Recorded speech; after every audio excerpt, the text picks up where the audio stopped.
Bismillahirrahmanirrahim. Assalamualaikum warahmatullahi wabarakatuh. Perkenalkan, nama saya Haji Dwi Prasetyo Nugroho dari mahasiswa Universitas Muhammadiyah Profesor Dr. Hamka, Fakultas Keguruan dan Ilmu Pendidikan, jurusan Pendidikan Biologi dengan NIM 09011 45026. Saya di sini mengajar kelas 11 IPA di Madrasah Aliyah An-Najah dengan materi yang diujikan yaitu bab 5 sistem peredaran darah. Selamat menyaksikan. Sebelum memulai pelajaran, kita mengucap basmalah bersama-sama.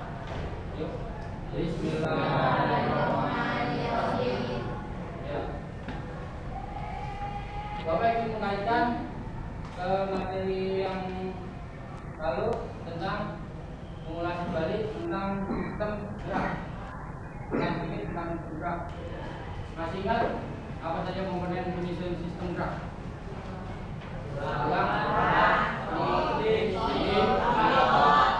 Nah, itu penyusun sistem gerak. Ada yang tahu penyusun sistem peredaran darah?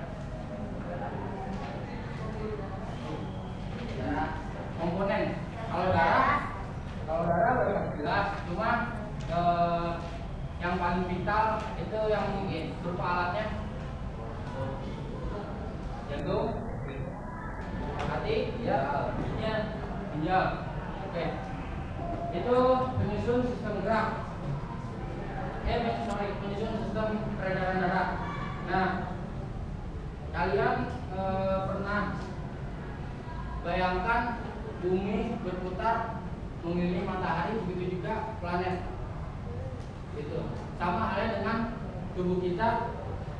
Darah terutama beredar dari jantung, terus ke paru-paru, terjadi pertukaran, terus habis itu langsung ke seluruh tubuh. Nah, itu sama halnya dengan bumi yang mengelilingi matahari, itu juga planet itu disebut beredar. Jadi kita menarik darah itu bertukar di paru-paru. Nah, reaksinya 2H2 ditambah 4 oksigen itu menghasilkan 4 Hb atau hemoglobin berikatan dengan oksigen. Nah, setelah hemoglobin sampai pada sel tubuh, tadi ketika sudah sampai di jaringan tubuh, nah ini akan dilepaskan kembali oksigen asam dan terdapat bintik biru yang bersifat fagosit juga. Volumenya kecil 2-4%. Berperan di dalam sistem pertahanan. Terus basofil ukurannya lebih kecil 8-10 mikron, memiliki sel, jadi semuanya sama memiliki sel. Terus mengandung 1 mm kubik mengandung 20-50 butir basofil atau 1% dari keseluruhan sel darah putih. Jadi paling kecil lah ini basofil. Terus ada komposit, itu 8% dari total keseluruhan. Nah, itu diameternya 2 kali diameter eritrosit. Tadi diameter eritrosit berapa? 7-8 mikron. Nah, ini 2 kali lipatnya 15 mikron. Nah, untuk limfosit memiliki jumlah 20-30% dari jumlah sel darah putih. Berdiameter 8-12 mikron dan membentuk zat antibodi pertahanan. Jadi semua kandungan sel darah putih sama, bersifat fagosit, terus untuk pertahanan tubuh, untuk melawan kuman atau penyakit yang di dalam tubuh, itu tidak cenderung untuk asing untuk proses metabolismenya nggak jalan atau nggak diserap. Nah, itu tugas sel darah itu. Nggak ada ini bisa habis darah kita. Jadi ada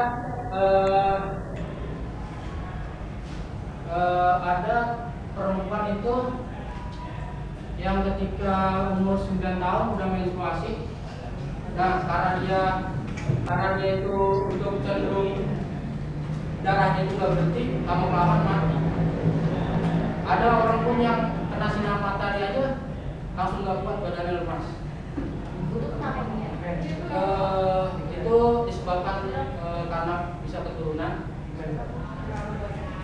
Terlalu banyak sel darah putihnya itu bahkan Tadi kan rekomendasi pakusin itu memakan apa saja walaupun jadi beratnya kayak kelaparan gitu saudara putihnya. Dimakan. Jaringan-jaringan yang lain pun dimakan. Gitu. Kalau orang saudara putihnya itu cenderung banyak yang lebih dari 11.000. Tadi kan 4.000 sampai 11.000. Kenapa? Normalnya antara 4.000 sampai 11.000. Itu cenderung luka itu ketika habis jatuh yang seharusnya itu luka 3 hari udah tertutup, namun bapak 3 hari masih basah terus.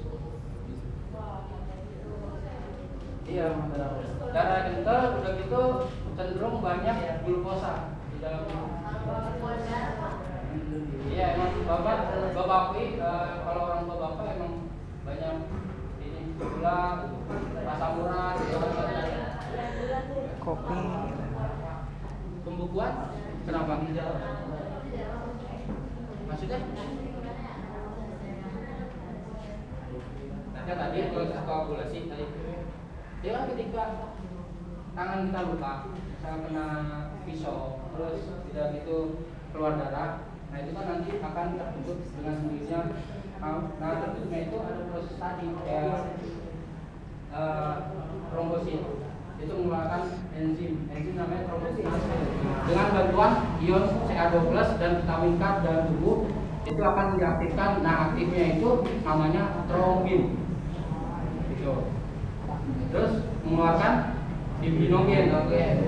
Nah fibrinogen mengeluarkan benang-benang yang namanya fibrin. Nah benang-benang itu akan nanti benang-benangnya itu tidak dikeluarkan secara banyak atau ini, nah itu kan bisa penyebabnya glukosa yang terlalu banyak dalam tubuh, darahnya kental, jadi susah untuk menutup luka. Karena di kandungan jarum biji itu dia bersifat yang cenderung untuk kegendarannya untuk meningkat. Itu bapak lupa nama kandungannya apa, nanti bapak sampaikan ke pertemuan selanjutnya. Iya cenderung orang Indonesia itu resusnya negatif.